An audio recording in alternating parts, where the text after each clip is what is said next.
Alors bonsoir et bienvenue au Centre de l'Universalité, le seul centre conçu pour l'homme et la femme nouvelle, le centre numéro 1 pour la nouvelle conscience dans le monde. Alors ce soir, il va être question à nouveau de psychologie en compagnie de Daniel Kemp. Donc cette psychologie qui a pour but de faire éclater les dimensions humaines qui emprisonnent l'esprit. Donc la psychologie a pour but de libérer les dimensions de l'esprit, ce potentiel, de le libérer de ses culpabilités, de ses craintes, de ses peurs, de tous ces blocages d'énergie, de ces mémoires qui font tellement souffrir tant d'êtres humains. C'est pourquoi cette science de l'authenticité doit être mise à la portée du plus grand nombre. Et c'est d'ailleurs ce que fait très bien notre ami Daniel Kemp. Si l'analyse psychologique effraie encore certaines personnes, c'est parce qu'elles ont peur, non pas de ce qui vient, mais de ce qui s'en va. Il est vrai que la psychologie doit évacuer le faux moi, la fausse conscience, évacuer ce qui est cristallisé, tous les blocages d'énergie, car on ne met pas le vin nouveau dans de vieilles outres. Et c'est justement ce à quoi visent les conférences de Daniel Kemp, c'est-à-dire qu'elles visent à désembourber les sources de la vie, les sources de la créativité, pour que toujours l'humanité puisse aller de plus en plus de l'avant. On accueille maintenant Monsieur Daniel Kemp.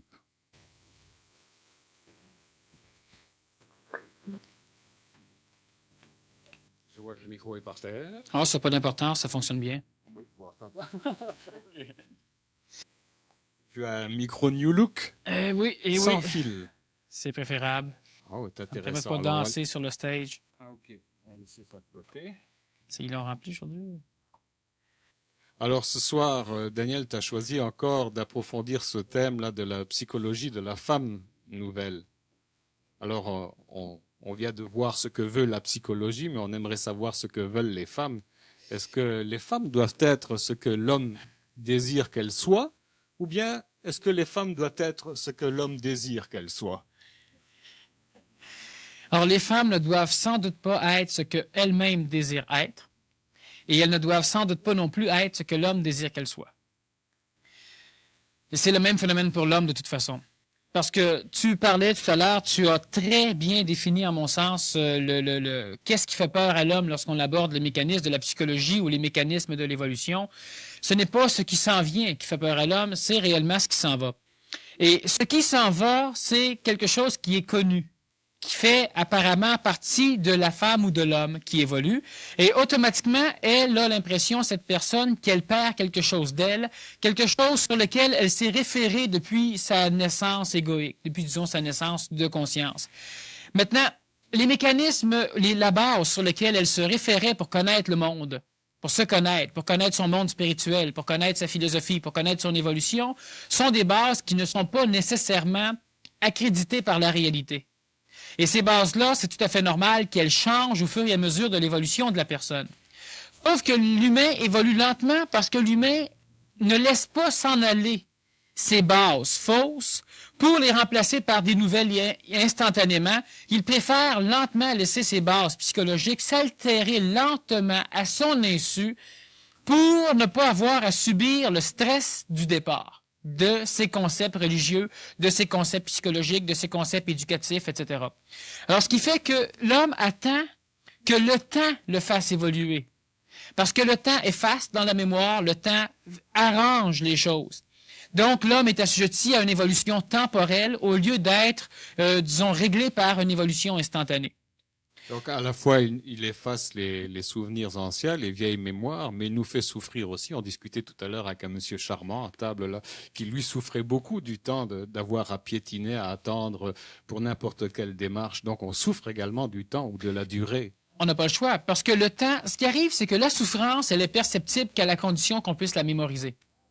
Si on prend une personne qui n'a aucune mémoire, tu vas par exemple lui faire mal, elle va souffrir la douleur que tu lui fais dans le présent, mais elle ne souffrira jamais intensément comme une personne, c'est-à-dire que dans sa souffrance, elle ne pourra jamais générer de peur avec cette souffrance, parce qu'au fur et à mesure où elle souffre, elle oublie qu'elle a souffert. Et ça n'existe pas, une personne qui n'a pas de mémoire. Non, non. Mais si une personne n'aurait pas de mémoire, elle ne pourrait pas souffrir. Et étant donné que l'homme connaît la souffrance par le mémoriel, ce qui fait qu'en plus, si je veux te refaire mal, te rappelant ta souffrance, tu as peur en plus de souffrir. Alors, ce qui fait que l'homme a réellement besoin de sa mémoire pour pouvoir souffrir. Et si tu veux évoluer, tu veux changer, à l'instant même où tu mets cette évolution-là dans les mains du temps, automatiquement, tu t'assujettis aussi à une souffrance. Pourquoi? Parce que la transformation de l'évolution de l'homme, c'est quelque chose qui est refusé par l'ego humain, parce que l'ego humain, c'est la mémoire de l'homme. On a déjà vu souvent en conférence qu'une personne était constituée par ce qu'elle avait vécu. Par son éducation, si elle est religieuse, c'est parce qu'elle est née dans un contexte religieux. Si elle est antisocialiste, c'est parce qu'elle est née dans un contexte antisocialiste. C'est parce qu'elle a vécu des expériences qui l'ont amenée là. Elle a donc tendance à s'identifier à toute sa psychologie. Tout ce qu'elle a mémorisé. C'est ça. Exactement. C'est la raison pour laquelle elle souffre quand elle sent qu'il y a des morceaux de cet le égo temps qui la s'en vont. détruit. C'est sûr que le temps démolit la personne, parce que si on prend l'exemple, combien de fois est-ce que tu t'es assassiné, toi? On meurt à chaque fois qu'on réalise qu'on fait une prise de conscience. Ça peut On être le dit, à tous mais les on jours. n'est pas conscient. Mais tu as raison. Sauf que, est-ce que l'homme en est conscient de cette mortalité? Parce que l'homme a toujours peur de mourir, alors qu'en réalité, il meurt tout le temps. Qui d'entre vous ici sont toujours ce qu'ils ont été? Il n'y en a pas. Il n'y en a pas un qui peut lever la main. Alors, un jour, vous avez déjà été, les femmes, une jeune fille, les hommes, un jeune garçon, que vous avez tué pour devenir l'adulte que vous êtes. Et il n'est pas question de se culpabiliser pour le mécanisme, c'est tout à fait normal. Je veux juste simplement faire comprendre le principe même de la transformation par le temps de l'évolution. Alors, à un moment donné, on croyait en la société. À un moment donné, on n'y croit plus. On a déjà été des corps jeunes, d'enfants de 2 ans, 5 ans, 10 ans, 12 ans, 20 ans, et on n'est plus ce genre de corps. On n'est plus non plus ce genre de psychologie. Pourquoi? Parce que l'être humain, parce que sachez bien que, voilà 2 ans, l'être humain qui aurait pu être ici à votre place, qui est vous, est totalement différent de ce que vous êtes présentement. Donc, un être humain a déjà vécu il y a 2 ans, il porte le même nom, mais il n'avait pas le même corps, ni au niveau des cellules, ni au niveau des constituants moléculaires, parce que le corps s'use régulièrement et on mange pour pouvoir remplacer ce qui s'use. Psychologiquement, ce n'était pas la même chose non plus. Tout était différent. On avait donc un autre être humain qui portait le même nom. Et pour vous permettre à vous d'exister aujourd'hui dans l'instantanéité, cet être humain-là a dû disparaître de la planète. Alors, il vous a laissé le nom, quelques bibelots, quelques souvenirs et quelques parties de son expérience que vous pensez avoir vécues. Mais dans la réalité des choses, rien ne dit que l'homme n'invente pas son passé, comme il invente son avenir. Alors, ce que je veux dire, et il faut bien essayer de comprendre ce mécanisme qui fait qu'effectivement, l'homme meurt. L'homme n'est pas vivant. L'homme vit que parce qu'il se rappelle ses mémoires. Mais l'homme existe à peine. L'homme ne vit pas. Le temps n'existe pas, de toute façon. Alors, on le sait scientifiquement, au niveau de l'astrophysique, ça a été prouvé. Einstein, évidemment, le premier fou en a parlé, et aujourd'hui, d'autres fous commencent à le prouver. Et lorsqu'on l'aura prouvé, tous les fous seront des génies. Bon. Alors, l'homme est capable de... Prenons l'exemple simplement de lorsque vous étiez jeune. Lorsque vous étiez jeune à l'âge de 7 ans, l'enfant de 8 ans ou l'enfant de 7 ans et demi ou l'enfant de 7 ans et 3/4 a dû tuer l'enfant de 7 ans pour pouvoir lui-même apparaître. Chaque fois qu'une nouvelle expérience pénètre chez l'homme, il transforme l'homme. Automatiquement, il tue celui qui a vécu l'expérience pour laisser naître une nouvelle personne nouvellement expérimentée. C'est une transmutation. Tout plutôt. le temps, Oui. radicalement et incessamment, inlassablement. Ce qui arrive, ce qu'il faut bien comprendre, c'est que l'être, prenons l'exemple d'une gaffe que vous avez faite à un moment donné, une connerie.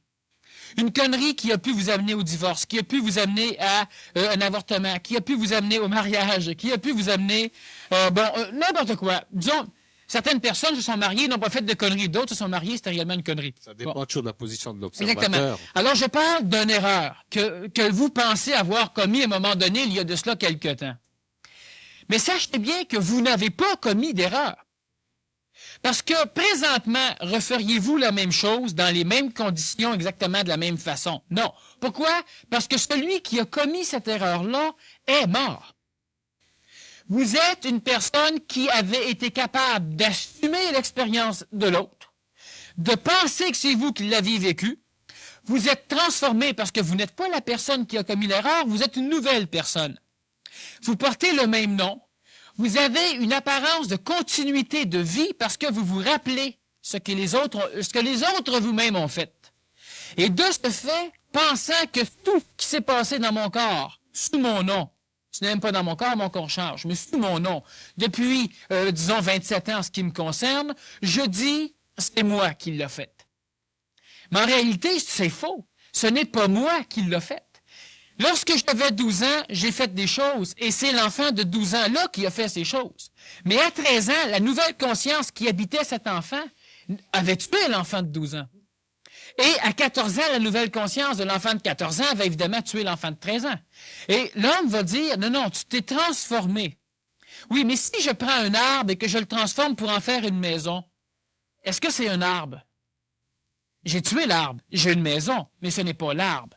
Et si je démolis la maison pour en faire quelque chose d'autre, pour en faire un feu, le feu n'est pas l'arbre et le feu n'est pas la maison. Alors si on dit oui, mais c'est une transformation, sachons que lorsque nous transformons, nous tuons. Et c'est correct, c'est normal, parce que si nous ne tuons pas, il n'y a plus d'évolution, il n'y a plus de vie, parce que la vie est une transformation. Les molécules se changent, se régénèrent continuellement, il y a une vibration même dans la molécule matérielle et dure. Alors ce qui fait que continuellement, l'homme se tue pour pouvoir se naître. Donc, c'est normal qu'à un moment donné, une personne puisse dire « Comment j'ai pu faire pour faire telle chose? » Mais posez-vous pas la question. Vous n'avez jamais fait cette chose. L'être qui l'a fait à ce moment-là n'avait pas le choix parce qu'il était ignorant, parce qu'il manquait d'informations. Il n'avait pas le choix, lui, de faire autre chose que ce qu'il a fait. Et l'expérience l'a tué pour faire naître un nouvel être expérimenté qui n'a pas à se culpabiliser que l'autre avant inexpérimenté ait accompli telle action. Dans l'inconscience, il ne peut pas y avoir de sentiment de culpabilité. Impossible. Coupable de quoi puisqu'il n'est pas conscient? Tu n'as pas fait, justement. Alors, si un jour tu lances une roche quand tu es jeune et tu casses une vitre, que tu aies voulu la briser ou non, tu n'avais pas conscience du karma ou de l'action ou de la réaction que cela occasionnerait, ce qui fait que tu le fais. C'est plaisant. Tu écrases des grenouilles. Hein? Bon, tu en fais fumer. Tu mets des couleuvres à des places. Tu fais des choses dans le genre et c'est plaisant. Pour toi. Pas nécessairement pour les autres. Et il y a de l'ignorance, c'est-à-dire que ce n'est pas grave parce que l'enfant qui fait ça, lorsqu'il apprend des choses, il ne le fait plus. Et s'il le fait encore, ça ne change rien quand même que celui qui l'a fait au premier niveau n'est plus là. Qui présentement est encore ce qu'il était il y a 2 ans? Totalement. Moléculairement, cellulairement, psychologiquement, mentalement, expérimentalement, mémoriellement, spirituellement. Mettez tout ce que vous voudrez, personne. Mais on comprend ça au niveau physique, que ce n'est pas d'ailleurs sous notre contrôle, ça, cette transformation-là. Maintenant, est-ce que sur le plan psychologique ou le bloc émotionnel, est-ce qu'on a une certaine possibilité de contrôler, de changer, d'aider à cette transformation, de la hâter, de créer ces prises de conscience-là? Disons qu'on peut dire oui, en même temps on peut dire non. C'est un peu comme le mécanisme physique. Est-ce qu'on peut arriver à rajeunir le corps? Ben oui, on peut arriver à rajeunir le corps. Sauf que, donc oui. Mais est-ce qu'on peut arriver à retrouver ce que nous étions? Absolument pas. Donc non. Alors même si moi je rajeunis mon corps pour en faire un corps de 12 ans, ce ne sera pas le même enfant de 12 ans que l'enfant de 12 ans que j'ai déjà été. Ce sera un autre enfant de 12 ans. Parce que la conscience sera différente. La seule façon d'être ce que j'ai été, c'est par ma mémoire. Et lorsque je pense que tout ce que ma mémoire a en elle est moi, dans l'authenticité du présent, lorsque cette mémoire doit être abandonnée, parce qu'il est inadaptable à la réalité, j'ai l'impression que c'est une partie de moi qui tombe. Et là, j'ai peur de ce qui s'en va. Mais en réalité, ce n'est pas moi qui m'en vais. La journée que, par exemple, vous êtes chaud, vous êtes ivre-mort, vous pouvez même tenter l'expérience à un moment donné, allez-vous-en avec un de vos amis et soulez-vous la gueule tous les deux afin de ne plus savoir ce que vous êtes ou ce que vous faites. Et le lendemain matin, la police vient chez vous et elle dit que vous avez tué quelqu'un. Vous ne vous en rappelez pas. Et on vous explique tout. Il y a des parties, disons, des morceaux de votre linge là. Il y a ci, il y a ça, il y a ça. Il y a un peu de sang. Vous avez été blessé. Alors, on vous met en prison. On vous condamne à vie. Vous allez vous sentir coupable toute votre vie pour avoir commis quelque chose que peut-être c'est l'autre qui a commis. Mais étant donné que mémoriellement, vous allez accréditer ce mécanisme, vous allez dire, j'ai fait, je ne boirai plus, comment j'ai pu faire pour? C'est la même chose. Que ce soit vous, à cette époque ou l'autre, pour l'homme qui pense que mémoriellement, ce qu'il a dans sa tête, c'est lui, c'est la même chose. Alors, 15 ans après, on vous dit, non, c'est votre ami qui était aussi ivre-mort, et vous avez été blessé, on explique tout ce qui s'est passé, puis en fin de compte, on vous gracie, et l'autre, on le met coupable, et on le punit. Ça change quoi? Vous avez cru une mémoire qui était, selon vous, ce que vous aviez fait. Et en réalité, parce que matériellement, on peut vous le prouver à un moment donné, vous allez peut-être vous dissocier de cette mémoire. Mais c'est le même mécanisme pour tout ce que vous faites. Quand est-ce l'homme fait-il une erreur? L'homme ne fait pas d'erreur. L'homme fait toujours une erreur vue par un autre. Parce que quand vous faites quelque chose, à l'instant où vous le faites, vous ne savez pas que vous faites une erreur. Vous allez le savoir après, mais après, ce ne sera pas vous. Ce sera vous évolué, c'est-à-dire que ce sera un autre. Un autre vous qui va pouvoir dire, maintenant qu'il a l'expérience, donc maintenant qu'il n'ignore plus la réaction de son acte, il va dire, j'aurais pas dû faire ça. Mais en réalité, il devrait dire, présentement, je ne le refais pas. Prenons l'exemple maintenant de gens qui font le mal sciemment, là, en toute conscience. Prenons les gens très endurcis au niveau du mal ou du crime, les gens de la mafia, par exemple. On assiste aujourd'hui de plus en plus à de la délation, c'est-à-dire qu'il y a des gens qui ne peuvent plus vivre avec le poids de cette mémoire de ces crimes qu'ils ont commis, et ils commencent à accoucher, à se mettre à table et à donner les noms. C'est qu'ils ont tellement l'impression d'être ce qu'ils ont en mémoire. Et ça peut être des mémoires génétiques, parce que, prenons une mémoire génétique. Qu'est-ce que c'est qu'une mémoire collective? Lorsque je parle du collectivisme social, du collectivisme humain, du collectivisme planétaire, une mémoire collective, une mémoire génétique, où à un moment donné, moi je dis, bon, alors je vais tuer, je vais voler. Mon père était voleur, mon arrière-grand-père était voleur, mon aïeul était voleur, et moi je suis aussi voleur. Je l'ai dans le sang. C'est pas de ma faute, je peux pas faire autrement. C'est comme ça, tel père, tel fils. C'est complètement faux. Mais parce que l'homme fouille pour trouver ses racines, ce qui n'est pas nécessaire à l'évolution de l'homme de connaître ses racines, parce que l'homme veut trouver ses racines, il s'enracine de plus en plus, ce qui fait que l'arbre ne peut même plus bouger. Et si le sol devient pauvre, l'arbre subit la pauvreté du sol. L'homme est un être qui vit, qui n'a pas à chercher ce qui s'est passé dans sa famille. Au niveau biologique, au niveau médical, cela peut avoir certaines utilités, mais pas au niveau psychologique. Lorsqu'une personne cherche au niveau psychologique, ce qui fait qu'aujourd'hui, elle accuse telle phobie, telle peur, tel désir, tel fantasme, elle va simplement fouiller dans ses mémoires qu'elle accrédite comme étant ce qu'elle a fait. Et même un hypnothérapeute peut prendre une personne et la ramener à sa naissance, par exemple, et lui dire, voilà, tu as fait telle chose, c'est pour ça que tu as telle peur. Donc, maintenant, comprenant ça, peut-être que tu pourrais arriver à te thérapiser pour te guérir. Mais qui dit à la personne que réellement elle a vécu ça? Rien. Elle revoit dans sa mémoire, mais sachant que l'hypnose, ça te plug sur le plan astral, puis tu te ramasses n'importe où, puis tu vois n'importe quoi. Mais tu te dis, ah ben tiens, c'est ça, puis ça explique. Ça n'a aucune importance. Pas nécessaire de savoir réellement si tu l'as vécu ou non. Alors, on peut te faire croire que c'est telle chose et tu vas le prendre. La personne qui, à un moment donné, devient violent. Tu dis, par exemple, quelqu'un qui fait le mal sciemment. Il n'y a personne qui fait le mal sciemment. Parce qu'une personne qui fait le mal sciemment fait le mal, ce mal résonne mal chez les autres. Mais elle en retire du plaisir. Elle en retire de l'argent. Elle en retire une preuve de sa maturité, de son adultère. Elle en retire quelque chose au même titre qu'un autre va retirer les mêmes mécanismes, mais d'une manière socialement plus bénéfique. Tu veux dire qu'il y a quand même un voile, il y a une illusion sur la conscience. Il ne sait pas qu'il fait le mal. Ouais. Le sorcier au Mozambique qui, par exemple, reçoit 3 cochons ou 3 moutons, pour pouvoir ensorceler telle femme de façon à ce qu'elle tombe en amour avec tel bonhomme, c'est de la sorcellerie, donc de la magie noire. Il fait le mal. Entre toi et moi, il fait le mal. Mais entre lui et lui, il fait le bien. Alors, ce qui fait qu'il n'y a pas de personnes qui font le mal sciemment. C'est sûr qu'à un moment donné, on peut prendre une personne, la brasser un peu, donc on lui donne une nouvelle expérience, ce qui fait qu'on tue l'être malsain pour peut-être créer un être bienfaisant. Peut-être. plus souvent qu'autrement, on renforce l'être malsain dans ce qu'il est. Pourquoi? Parce que dans ces mémoires de violence, on continue à mettre des mémoires de violence. Alors lui, comme l'homme ordinaire, comme l'homme ancien surtout, pensant qu'il est ces mémoires, alors il n'y a que de la violence dedans, alors il va continuer à être violent.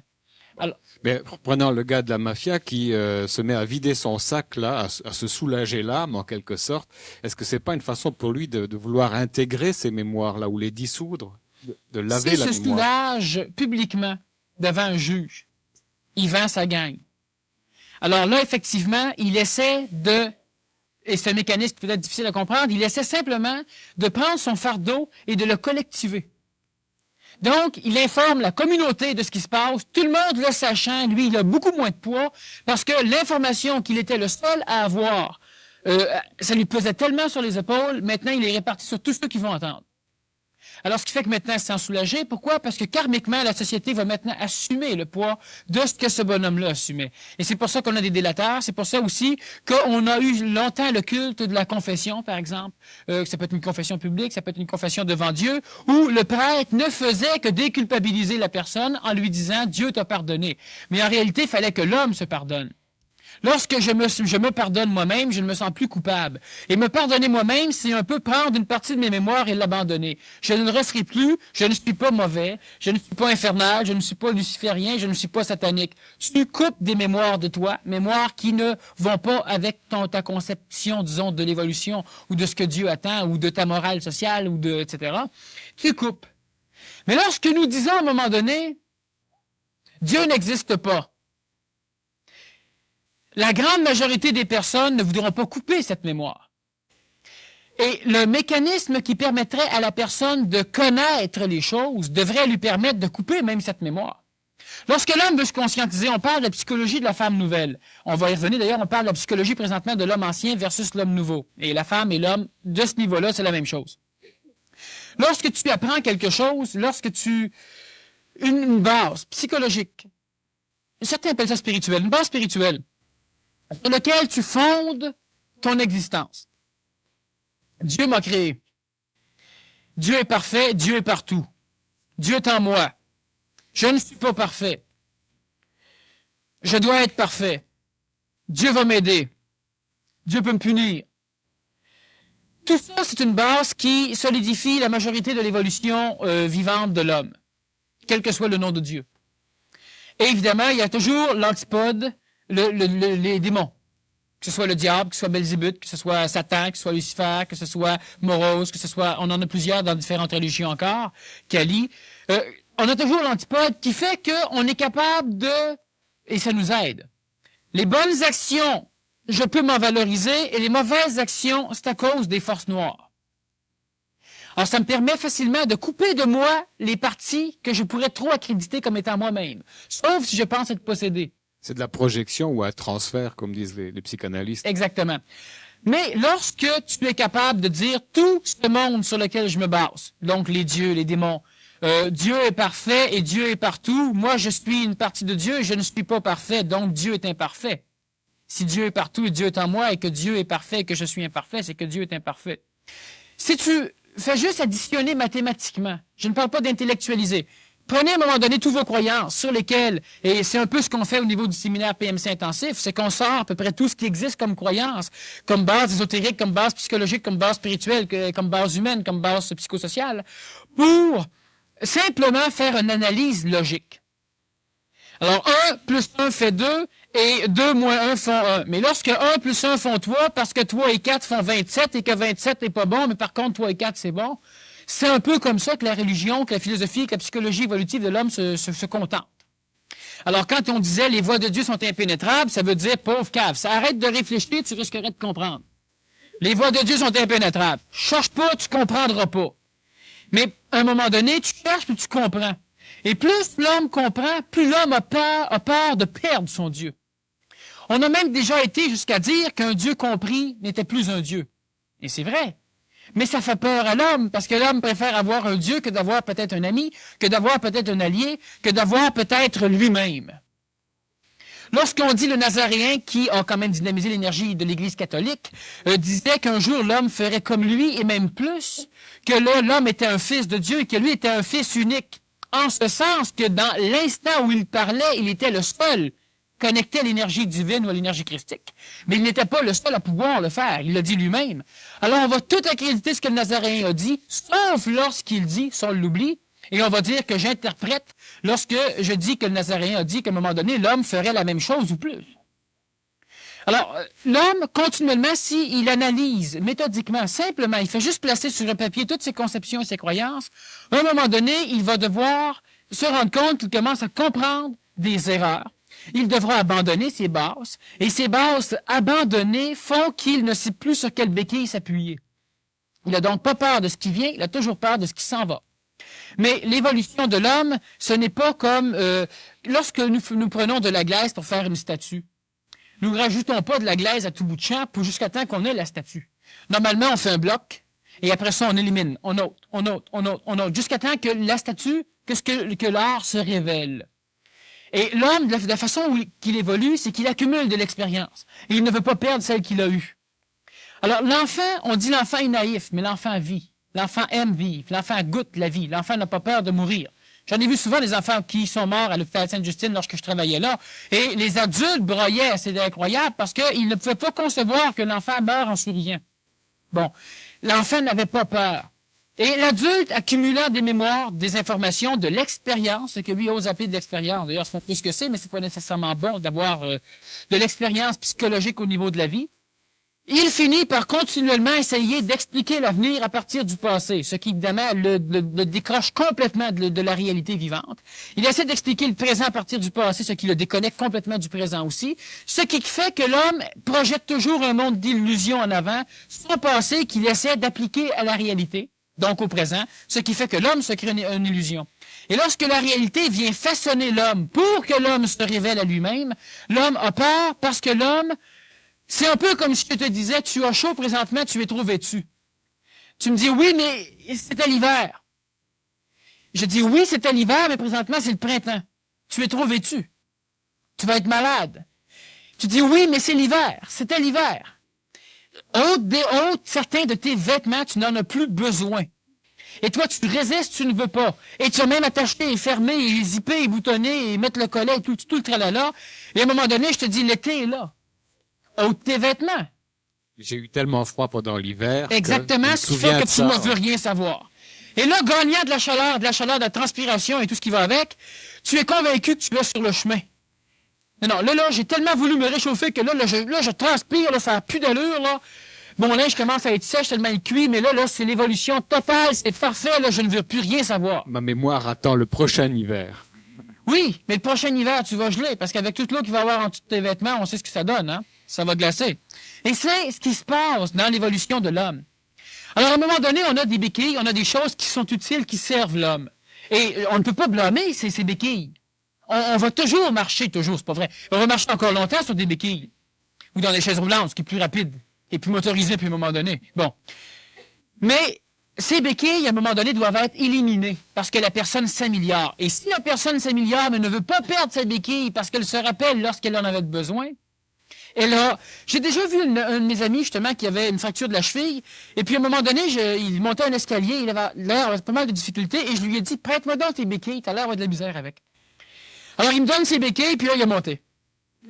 Alors, c'est souvent comme ça. Et la personne qui, à un moment donné, ne veut plus les quitter parce que, oui, mais ma cheville, ben non, je me suis déboîté l'épaule, j'ai encore mal à l'épaule, puis là, je ne veux pas trop l'user, tu sais, dans 5 ans, je vais commencer à... Il va être trop tard. Dans 5 ans, ça va être tellement cristallisé en mémoire, et même physique, que tu auras de la difficulté. Il faudra travailler plus. Bon, et les mouvements féministes dans le monde aujourd'hui, est-ce que c'est pas justement une prise de conscience, une tentative de se libérer de ces béquilles ou de ces mémoires du passé? Non. De ce conditionnement forgé par les hommes? Non, c'est une tentative de changer de béquille. Mais c'est pas une tentative de se libérer des béquilles. Pourquoi? Parce que, mais c'est très bon ce qui s'est fait, parce que ça a quand même permis à la femme... La libération de la femme, en réalité, elle a eu comme effet surtout de libérer l'homme. Parce que l'homme était pogné beaucoup plus que la femme. La femme, à un moment donné, a pris conscience de son état et elle a commencé à militer pour trop. Elle n'a pas compris la limite, elle n'a pas compris l'ajustement qu'elle devait faire par rapport à sa vie à elle-même. Donc, elle a voulu, à un moment donné, être l'égale de l'homme. Ce qui est totalement impossible. La femme peut être l'égale de la femme et l'homme peut être l'égal de l'homme. Sauf que l'homme avait l'impression, et c'est normal de par sa psychologie astrale qui est d'honneur, avait l'impression d'être supérieur à la femme. D'ailleurs, certains hommes ont encore l'impression d'être supérieurs et certaines femmes ont l'impression d'être inférieures, tandis qu'on a aussi l'inverse et on a une classe de gens, l'homme transitif vers l'homme nouveau, femme ou homme, qui commence à comprendre qu'effectivement la femme a un rôle aussi important que l'homme à jouer. Les deux sont complémentaires dans la totalité, mais totalement différents. Ce qui fait qu'à un moment donné, l'homme a des qualités qui prédominent sur la femme dans l'évolution, tandis qu'à un autre moment donné, la femme a maintenant des qualités qui prédominent. C'est exactement comme si on disait, j'ai une lampe de poche qui a un miroir. Le miroir est en arrière de la lampe de poche et la lampe est en avant.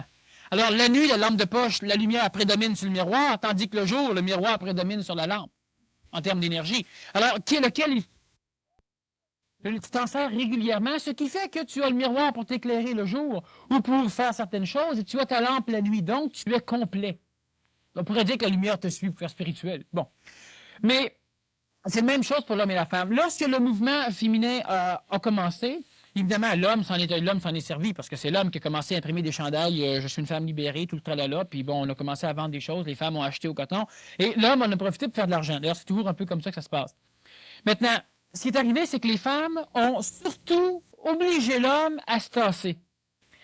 La femme, elle a permis de remettre l'homme à sa place, tandis que l'homme étant remis à sa place, laissait la place à l'expression de la femme, à l'émancipation de la femme. Mais la libération de la femme a surtout libéré l'homme de l'esclavage qu'il avait à être supérieur à la femme. Parce qu'un maître de quelqu'un évolue moins que l'esclave. Parce que le maître donne des ordres, le maître rentre, bat tout le monde, le maître marche, le maître n'expérimente rien. Il ne connaît pas la vie. Tandis que la femme qui élève l'enfant, la femme qui fait la cuisine et qui essaie de plaire et qui mange les restants, on pourrait dire d'autres choses, la femme qui travaille toute la journée et qui doit finir jusqu'à 10 heures le soir parce que le bonhomme a travaillé 8 heures puis est claqué, on connaît de moins en moins ça. Mais quand même, on a connu longtemps et on connaît encore un peu. D'après les féministes, là, il y a seulement 2% des hommes qui ont conscience de ça, de Oui, cet équilibre-là des tâches partagées, d'après les féministes. 2% seulement. Oui, mais c'est pas vrai. Parce que je connais des femmes, moi, qui refusent complètement que leur mari fasse des choses parce que le mari les fera pas comme elle. Alors, je veux pas qu'il fasse la vaisselle, là, c'est pas comme je la fais, puis il y a toutes les petites taches, puis c'est ça. Puis laver le linge, oh non, il va mélanger les couleurs, puis oh non, bon, ben c'est ça. Ben, à un moment donné, la femme, elle éduque l'homme aussi à leur devenir ce qu'il était. Alors, la femme, elle a libéré l'homme quand même, parce qu'il y a beaucoup plus d'hommes qui... c'est évident qu'inconsciemment, à un moment donné, il y a encore des hommes qui comprennent le mécanisme de l'équilibre entre l'homme et la femme et qui n'arrivent pas à le vivre régulièrement. Mais souvent, la femme aussi l'embête, parce que la femme ne l'exprime pas, parce que la femme ne s'est pas libérée, elle a libéré l'homme. Maintenant, la femme, de plus en plus, va évidemment arriver à se comprendre, à rentrer dans son énergie. Et la femme, lorsqu'elle sera dans son énergie, elle n'aura plus besoin, dans la matière planétaire, de l'aide de l'homme. Par contre, elle aura toujours besoin de l'homme pour évoluer, c'est-à-dire pour s'améliorer. Et évidemment, l'inverse est vrai, l'homme aura toujours besoin de la femme. Maintenant, il faut comprendre quelque chose. Lorsque nous parlions, il y a 2 semaines, lors de la conférence de la psychologie de la femme nouvelle, et là, 3 semaines, la psychologie de l'homme nouveau. Et on peut se référer à ces conférences qui sont sur cassette, parce que, disons, je ne veux pas répéter, parce que je déteste répéter, et surtout qu'on enregistre, donc c'est pas intelligent de répéter nécessairement. Lorsque l'homme et la femme travaillent de concert pour s'améliorer. Donc, je ne parle pas nécessairement d'accumuler de l'expérience. L'homme accumulera toujours de l'expérience. L'expérience sur laquelle, disons, que je piétine un peu, c'est l'expérience psychologique et non pas l'expérience mentale ou l'expérience mathématique. Alors, c'est sûr que si tu dois réapprendre à conduire ton véhicule automobile, chaque fois que tu embarques dedans, il y a un problème. Alors, à un moment donné, c'est une expérience. Mais si l'expérience d'un accident dans le tunnel Louis-Hippolyte Lafontaine fait que tu ne peux plus prendre le tunnel Louis-Hippolyte Lafontaine, cette expérience-là, elle n'est pas évolutive, elle est involutive, elle est défaisante, elle est disgraciante, elle est complètement stupide. Et la personne, maintenant, envisage continuellement cet accident lorsqu'elle pénètre dans le tunnel, ce qui fait que vous avez sans doute pris le tunnel Louis-Hippolyte Lafontaine à un moment donné, et certains ont pu constater qu'il n'y avait pas de trafic, qu'il n'y avait aucun char en panne, qu'il n'y avait rien, mais que tout le monde était ralenti, on dit stallé en québécois, avant l'entrée du tunnel. Puis une fois que tu pénètres dans le tunnel, ben là, tu peux accélérer, il n'y a rien avant. Pourquoi? Parce que vu qu'il fait noir dans le tunnel, les personnes ralentissent toutes avant de rentrer parce qu'ils ont peur. Puis une fois qu'ils sont dedans, ben là, ils vont. Et souvent, ils vont ralentir à la sortie. Et à l'intérieur, tout va bien. Alors, ces mécanismes font que la personne, elle a toujours avec elle des mémoires psychologiques d'expérience qui ne sont pas applicables dans la réalité, alors elle transforme la réalité pour appliquer son expérience, qui n'est pas nécessairement vraie. Alors, j'ai connu une personne à un moment donné qui avait l'hiver, son auto ne partait pas, et un monsieur qui connaissait tout, il passait par là, il a ouvert le hood, il a commencé à ôter le filtre à air, et puis il a dit que le moteur était noyé, alors il fallait mettre la pédale au plancher, puis tourner, puis tourner, puis tourner, puis tourner. Alors, premièrement, il lui a pas dit que le démarreur, il fallait le faire marcher 15 à 20 secondes, et puis le laisser se refroidir un peu, hein? Alors il a tourné pendant 5 minutes le démarreur. Et le char ne partait pas. Alors, à un moment donné, connaissant tout encore, parce qu'il avait déjà vu faire certaines choses ailleurs, ce monsieur, il avait donc de l'expérience, mais une expérience inintelligente. Alors, à un moment donné, il place ses 2 mains sur le carburateur pour l'obstruer, donc pour l'étrangler. Et il demande à la femme de continuer. Alors, elle continue. À un moment donné, elle pompe, elle continue, et il y a eu quelque chose. Il y a eu un retour de flamme. Alors, pour ceux qui ne savent pas c'est quoi, c'est lorsque l'explosion se fait, mais que la soupape d'admission d'air n'est pas totalement fermée, ce qui fait que le feu qui, normalement, pousse le piston, sort par la soupape d'admission, sort par le carburateur, et brûle le monsieur au complet. Voilà. Alors, le feu a pris après ses vêtements, on a passé un retour de flamme, alors ce qui fait que son expérience a fait que, par la suite, évidemment, il n'allait plus placer ses mains là. Mais il n'ouvrait même plus un capot de peur que ça saute au visage. Et le filtre à air est là, premièrement, pour empêcher les retours de flamme. Il y a différents mécanismes. Il filtre l'air, évidemment, mais je veux dire, on ne peut pas rouler sans filtre à air parce que ça peut mettre le faux moteur. Et l'expérience de la personne a fait que c'était un homme, donc évidemment, égoïquement, elle pouvait se prouver. Il y avait une faible femme, n'est-ce pas, qui n'était pas capable de partir son char. Et ensuite, il y a eu un faible homme qui n'est pas capable d'éteindre le feu. Et son expérience a fait qu'il est arrivé convaincu, tout pépin de pep, barbouillé d'enthousiasme. Alors, il ouvre le capot, défait tout en morceaux. Il n'a même pas eu la décence de replacer les morceaux avant de s'en aller à l'hôpital. Et puis, continuellement, cette personne, par la suite, au lieu de comprendre les mécanismes de la mécanique, elle ne fait que réexprimer les mécanismes de sa psychologie.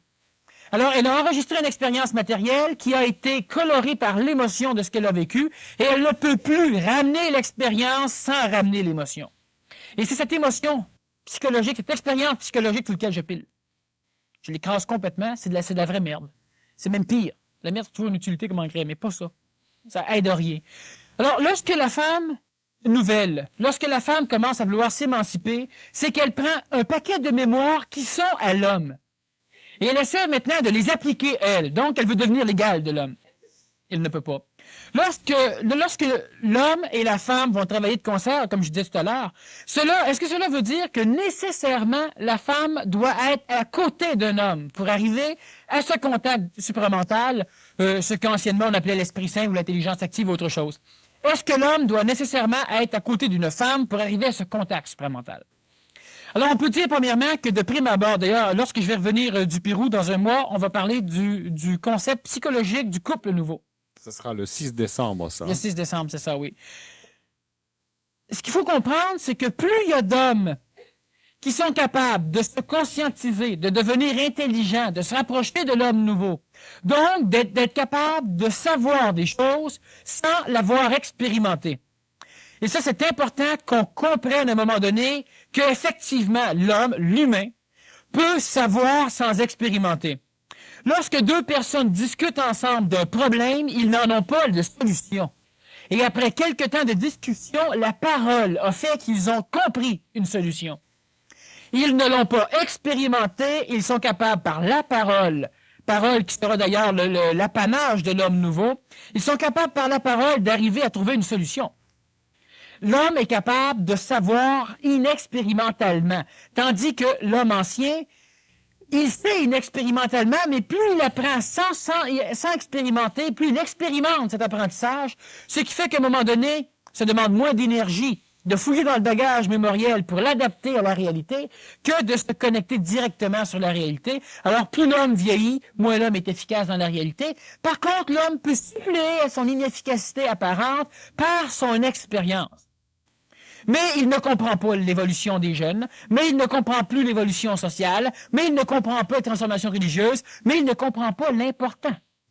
Il va être capable encore de vivre, de marcher un peu dans la société, puis encore, certains, la majorité d'ailleurs, n'en sont même pas capables.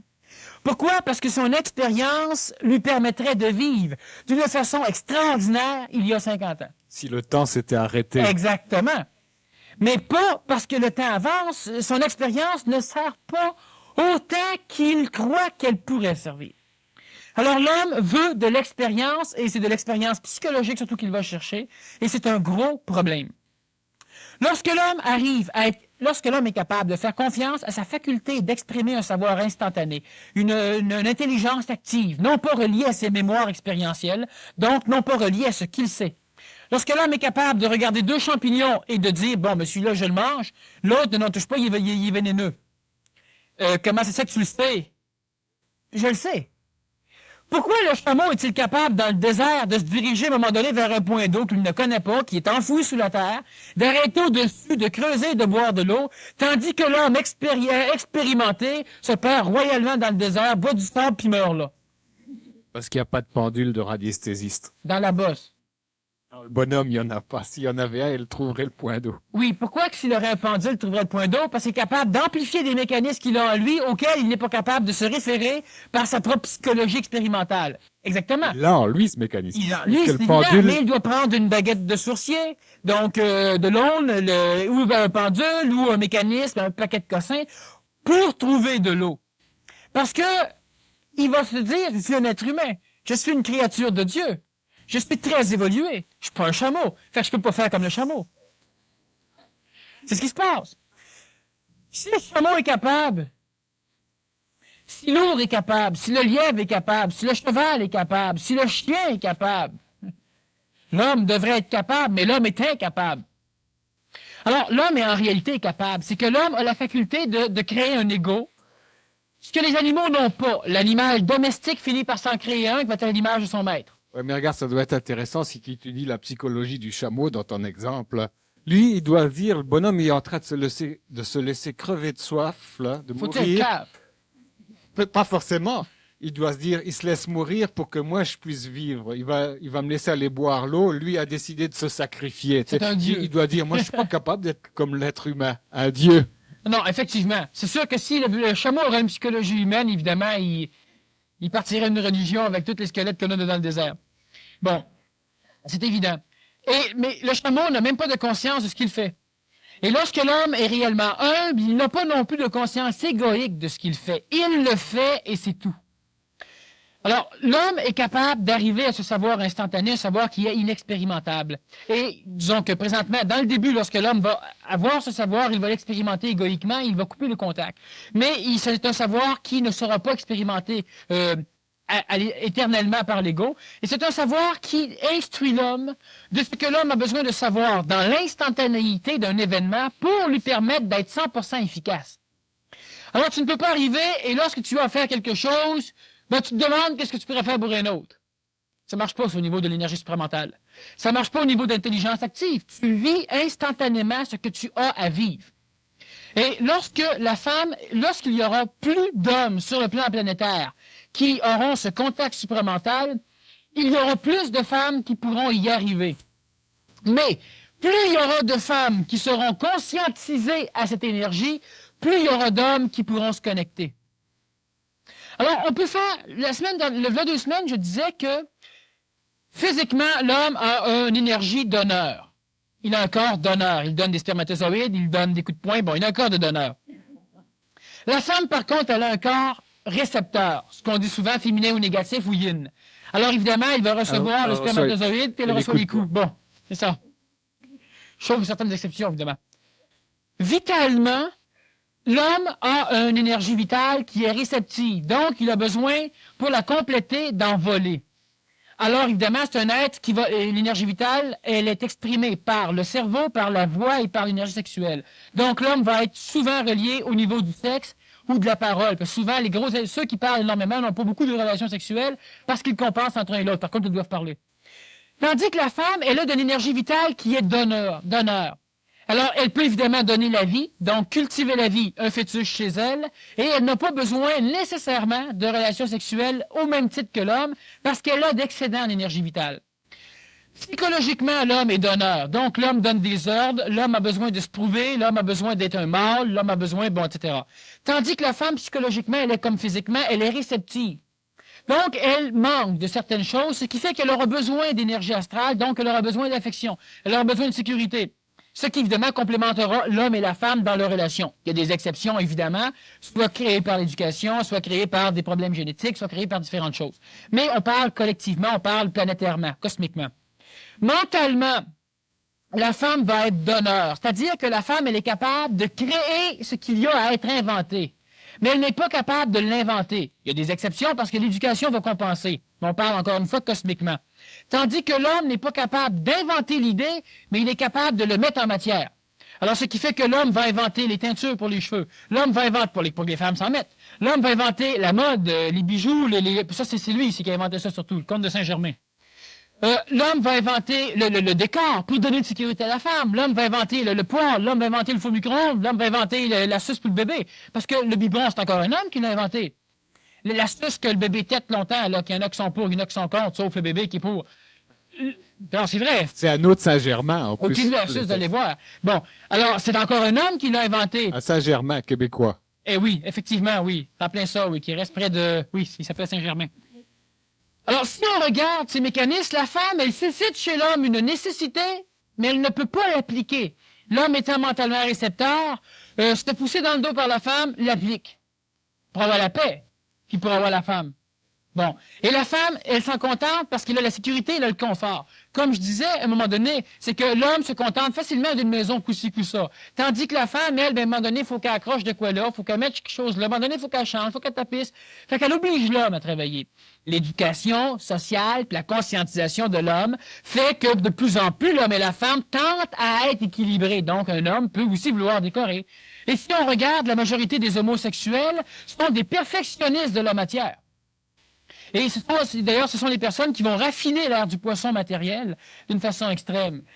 Alors, on a donc des mécanismes qui font qu'à un moment donné, il y a un ajustement entre l'homme et la femme. Alors, ce qui crée des exceptions.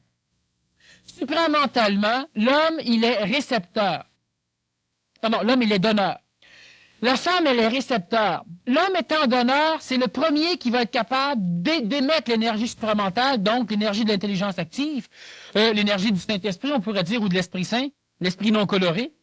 Et c'est pourquoi, d'ailleurs, les apôtres du Nazaréen étaient des hommes, étaient des antennes. L'homme aurait la faculté de pouvoir émettre ces ondes supramentales, et ce que la femme n'aura pas le pouvoir de faire. Tandis que la femme aura le pouvoir d'intégrer ces ondes supramentales que l'homme va émettre. Il y a un émetteur et un récepteur. Exactement. On pourrait même dire mieux, il y a une antenne et un poste de radio. Alors pourquoi? Parce que lorsque je dis que l'homme sera celui qui sera contacté et que la femme sera celle qui intégrera, selon les disponibilités de compréhension de l'homme et de la femme qui entend, il va dire, ah ouais, ça veut dire ça que l'homme il se plague puis la femme on est obligé d'attendre après. Puis l'homme va dire quoi? Ça veut dire ça que moi, je me plug, puis je mets tout ça, puis je peux rien faire avec, puis c'est la femme qui ramasse tout. Alors, qui est supérieur, qui est inférieur, ça dépend des conceptions éducationnelles des personnes en ce qui concerne le rôle de la femme et le rôle de l'homme. C'est toujours un échange d'énergie dans tous les Un cas. poste de radio sans antenne, c'est-tu bien bon? Mais une antenne sans poste de radio, c'est-tu bien bon? Bon, ben un homme sans femme, puis une femme sans homme, c'est similaire. Maintenant, est-ce que l'homme... Alors, j'espère que c'est compris au niveau de ce mécanisme énergétique. La femme, elle a instruit l'homme à aimer. Elle a instruit l'homme à avoir de l'esthétique. Tandis que l'homme a instruit la femme à travailler dans la matière. La femme va même le faire mieux que l'homme. Puis l'homme va arriver à aimer plus que la femme. Mais une intelligence, l'homme va aimer plus vite mentalement que la femme, tandis que la femme va manipuler la matière beaucoup plus intelligemment que l'homme l'a fait. La femme n'ira pas en guerre. L'homme va en guerre. Ah, évidemment, il y a des femmes qui rentrent dans l'armée et qui vont en guerre parce que c'est assujetti à une collectivité. Mais demandons l'opinion de l'homme, demandons l'opinion de la femme. Il y a des femmes maintenant qui sont violentes. Mais collectivement, la femme, si on aurait une armée de femmes, il y a tout ça qu'on aurait dû faire, avoir des armées de femmes. Pourquoi? Parce que lorsque la violence de l'homme ne peut pas s'exprimer dans un conflit international, elle s'exprime automatiquement dans son propre peuple. Alors, ce qui fait qu'à un moment donné, on peut avoir des violences militaires. Les régimes militaires, c'est sur le peuple même que ça va s'exprimer. On va avoir des violences policières, on va avoir des violences, on va à la chasse. Beaucoup plus d'hommes qui vont en chasse que la femme. Et la femme, tentant de se libérer, va y aller. Mais est-ce qu'elle apprécie la tuerie autant que l'homme ou si elle apprécie plus la nature? Évidemment, il y a des hommes qui apprécient la nature. Il y a des changements. Mais si on aurait des armées de femmes, et qu'on ne vienne pas me parler des Amazones, qui étaient une race totalement inversée de l'homme, et qui avait des hommes qui allaitaient les enfants, et qui avait des femmes qui allaient à la chasse. Bon, c'est une petite tribu qui est morte, ça leur apprendra. Bon. En ce qui fait que lorsque l'homme, si on aurait des armées de femmes, la femme ne serait pas du tout, elle ne sentirait pas la nécessité de se battre. Elle pourrait sentir la nécessité de se protéger. Mais pas autant que l'homme. Elle ne s'entraînerait pas à se protéger comme l'homme le fait. Il s'entraîne à se battre. Mais il appelle ça s'entraîner à se protéger. Et tous les clans humains masculins s'entraînent à se protéger, ils vont se battre. Tandis qu'on aurait des armées féminines, même à l'intérieur des populations, on n'aurait pas de violence. C'est sûr que si on prend une femme policière qui peut être relativement violente, mais c'est normal, on a 15 femmes policières pour 300 hommes policiers. Alors évidemment, elle est assujettie à l'énergie psychologique des hommes. Quoique j'ai travaillé si longtemps avec une femme comme ambulancier, et veut pas, ça crée une atmosphère totalement différente que lorsqu'on est deux hommes, même si on est deux hommes pacifiques, humains puis aimants. Parce que la femme, elle peut enseigner ça à l'homme. Fondamentalement, l'homme va être l'antenne, la femme va être la radio. Plus il y aura d'antennes sur la planète, plus il y aura de radios qui pourront commencer à jouer. Est-ce que cela nécessite obligatoirement le fait que la femme doit être en relation avec un homme, en couple? Ou si à un moment donné, la femme, même si elle ne connaît pas d'homme, peut arriver à jouer à la radio? Eh bien, les deux mécanismes se peuvent. Pourquoi? Parce que la femme, elle a absolument besoin de l'homme, et l'homme a absolument besoin de la femme. Je pense qu'on le sait de toute façon. Ça. Mais ce qui arrive, c'est qu'au niveau de l'énergie supramentale, de l'énergie intelligente, ce qui va arriver, c'est que même si la femme ne connaît pas d'homme, étant donné qu'il y a des hommes sur le plan planétaire, ceux-ci veut pas servent d'antenne. Et ce n'est pas nécessaire que la femme touche à l'homme, que la femme parle à l'homme pour bénéficier, pour recevoir l'énergie émise par l'homme. Donc, par l'homme en tant qu'être humain, tant qu'il y aura des hommes sur la planète, il y aura des femmes qui pourront recevoir.